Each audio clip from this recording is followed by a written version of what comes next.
Olá pessoal, um desses dias eu fiz uma postagem por conta do livro Medos, Fobias e Pânicos. Eu perguntei: do que você tem medo? E uma pessoa fez um comentário que ela tem muito medo de perder pessoas queridas. E eu gostaria de falar um pouquinho sobre isso.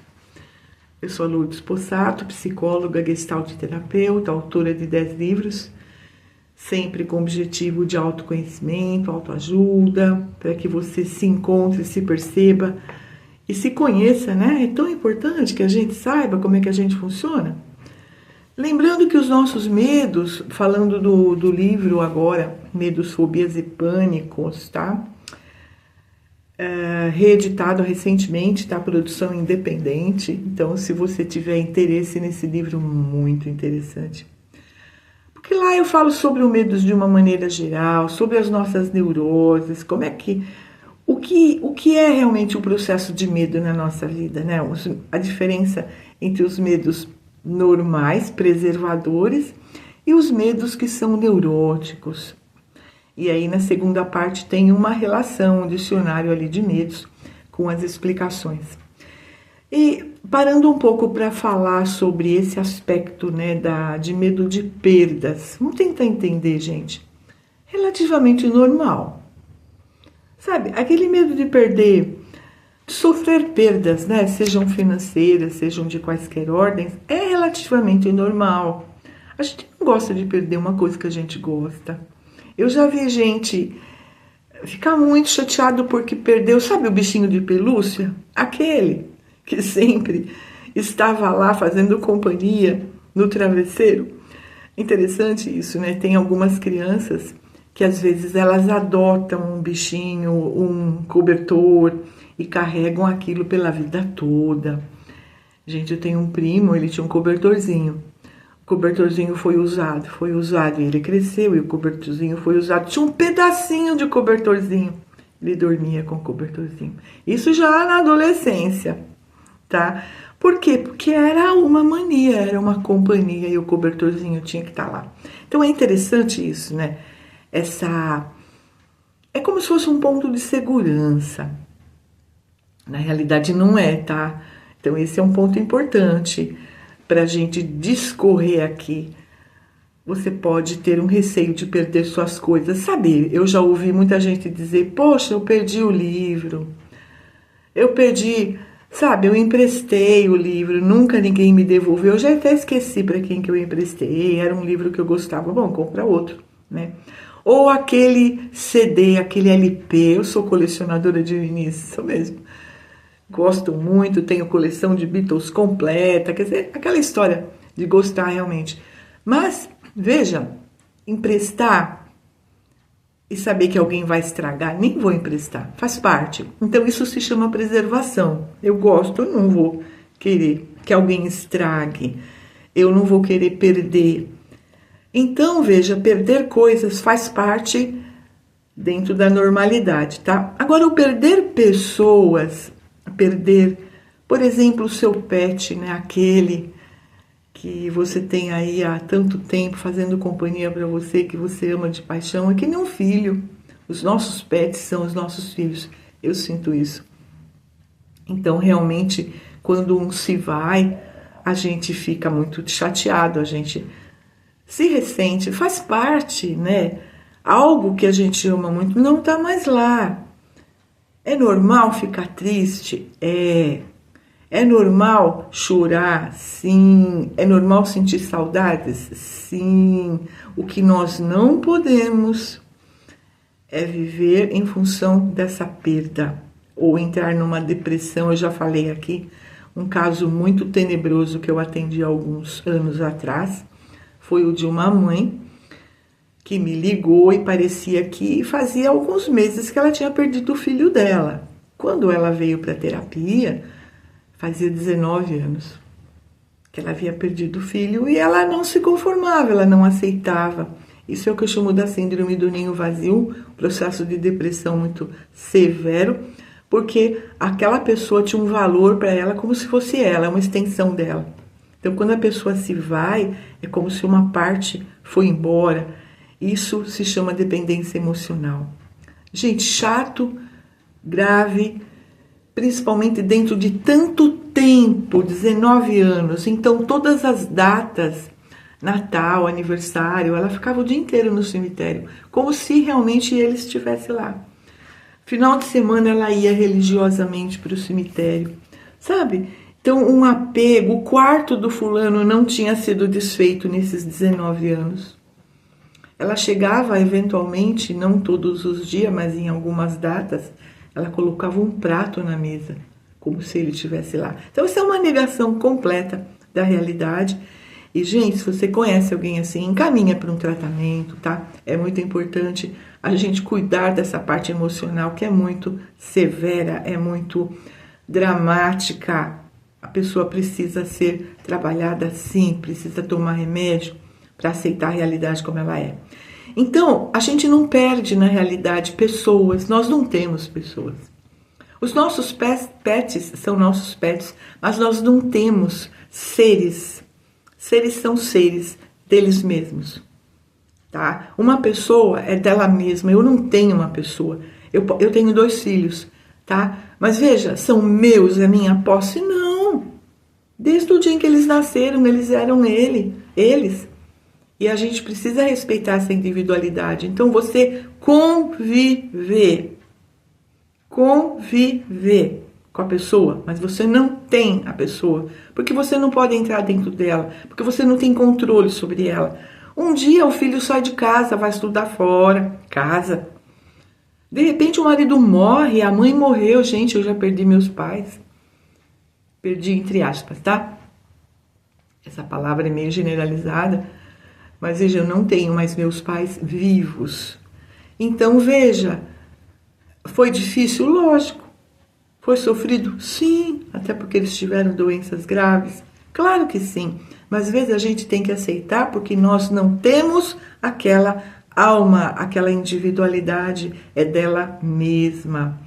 Então, por que a perda de pessoas queridas é tão difícil?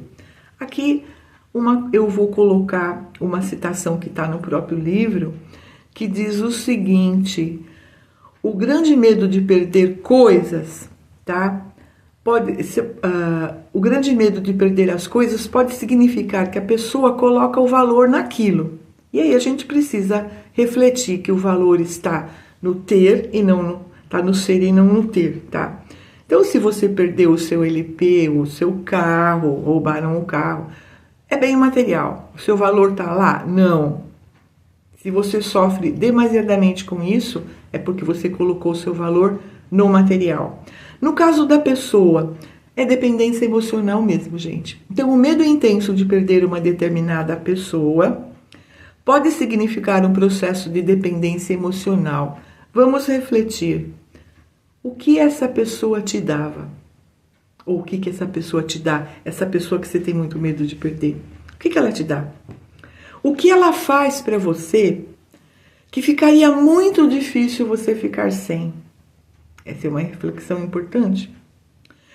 Então, gente, o que a gente vai fazer com essa reflexão? A gente vai começar a perceber que nós temos que fazer algo para nós. Aquilo que a pessoa faz para nós e que nós imaginamos que vai ser muito complicado ficar sem aquilo, a gente precisa começar a trabalhar isso dentro de nós. Perceber a capacidade que nós temos de nos suprir de alguma maneira. Eu aqui estou lembrando de uma fala do Gasparetto, que ele dizia: a família italiana, a mama perdeu o pai, né? E ela dizia: e agora, quem vai dizer que as minhas pizzas são as melhores do mundo? Olha que interessante, né? Do lado do caixão, ela chorando porque o cara não ia mais estar lá para elogiar as pizzas que ela fazia. Então, é interessante, dentro dessa brincadeira, desse exemplo que ele dava, fazer a reflexão.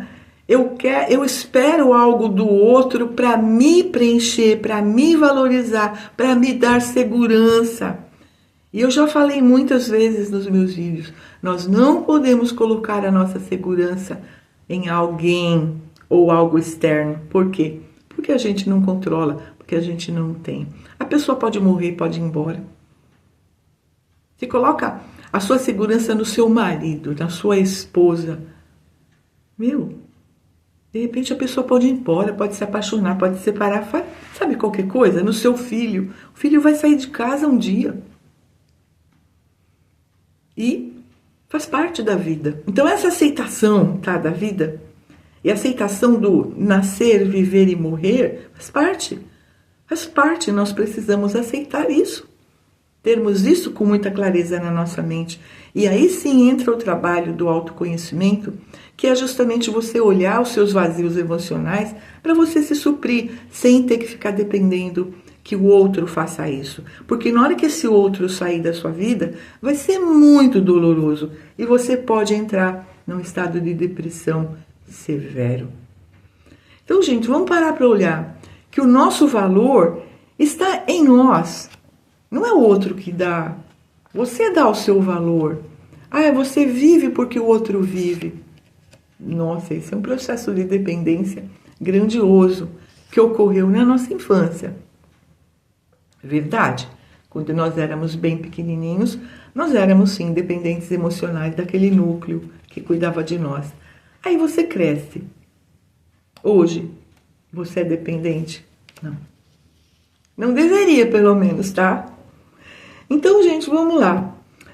Comece a tentar suprir, né, o que você acha que o outro supre dentro de você. Para justamente trabalhar a ideia da independência, uma vez que definitivamente ninguém depende do outro para viver. Isso é uma ilusão. Você não depende do seu cachorro, embora ele possa fazer uma companhia maravilhosa para você, mas ele tem uma vida dele, um tempo dele. Vamos começar a pensar nisso. Lembre-se que o ponto de segurança não está nas coisas ou nas pessoas. A sua segurança está no seu sentir, no seu bom senso, nos potenciais internos para trabalhar o seu bem. E aqui nós chamamos isso, gente, de responsabilidade pessoal. Enquanto os nossos filhos são pequenos, a gente é responsável por eles.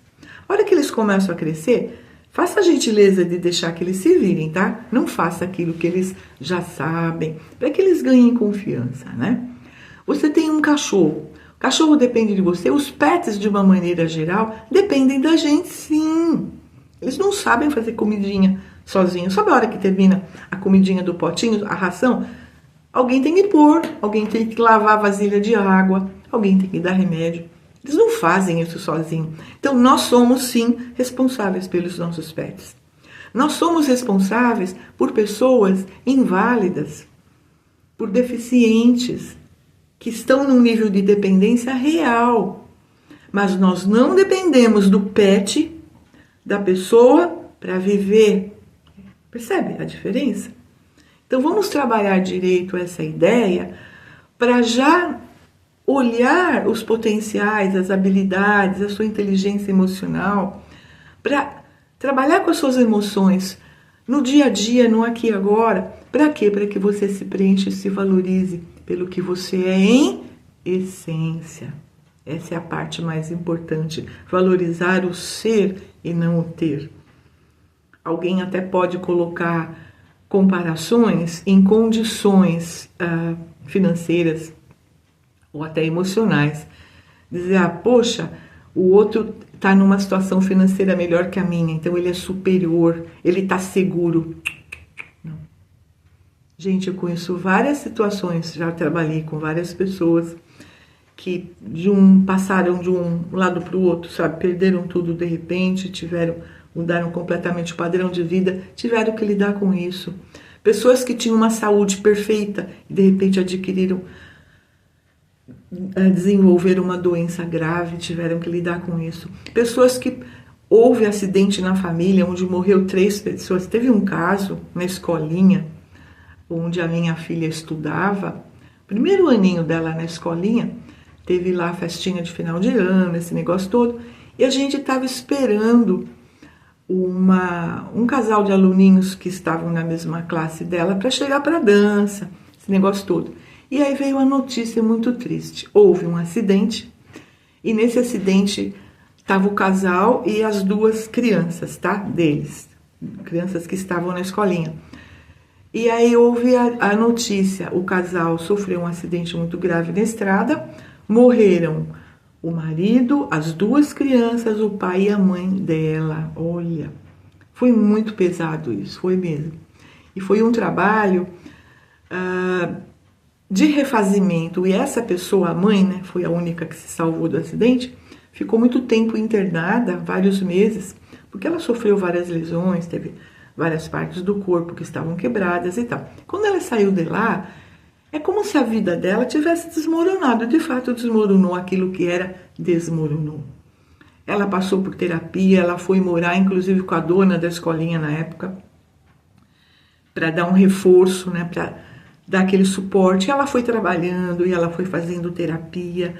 2 anos e meio depois, a gente sabe porque a escolinha continuou e os nossos filhos estavam lá, né? Os meus filhos estavam lá e eu conhecia a dona da escolinha profundamente e tal. Então, sabia de tudo que rolava. 2 anos e meio depois, ela conheceu uma pessoa, começou a sair com essa pessoa, e aí ela já tinha recebido umas comunicações, isso que a gente chama de psicografia, comunicações psicografadas, onde ela recebeu a notícia que eles estavam bem, sabe? Toda aquela notícia assim, agradável no sentido de como nós estamos, por favor, fique bem, toque a sua vida. Bom, ela acabou casando com essa pessoa que ela conheceu e em seguida ela teve mais 2 filhos. Depois que os meus filhos saíram da escolinha, eu não tive mais notícias dessa pessoa. Mas vejam, é um exemplo aqui de uma perda grandiosa, tá?